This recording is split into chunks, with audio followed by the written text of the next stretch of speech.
तर लक्ष्मण हाकेंनी बजरंग सोनावणे, प्रकाश सोळंके, विजयसिंह पंडितांवर टीका केलेली आहे। हाकेंनी बजरंग सोनावणेंची लायकी आणि शिक्षण काढलं असून सोनावणे आणि पंडित आणि सोळंकेंनी राजीनामा देऊन दाखवावा असं लक्ष्मण हाकेंनी म्हटलं।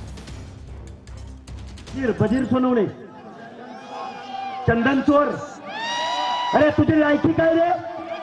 तुझं शिक्षण काय?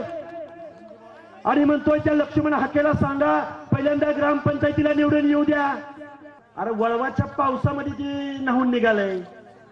वळवाच्या पावसामध्ये हाय ना आता रणांगण आणि लढाई आणि मैदान। त्याने फक्त राजीनामा द्यायचा, राजीनामा। तुझ्यातलं दम आहे ना? प्रकाश सोळंके, बजरंग सोनवणे आणि मुरकुल्या, तू फक्त राजीनामा दे अगोदर आणि मग तुला जरांगेची काय घ्यायची ती घे। आणि ह्यांनी जर आपलं पंचायत राज मधलं आरक्षण घेतलंय ना, घेऊ द्या याला पंचायत राज मधलं आरक्षण। आमदार आणि खासदार कुठनं होते ते बघू आपण।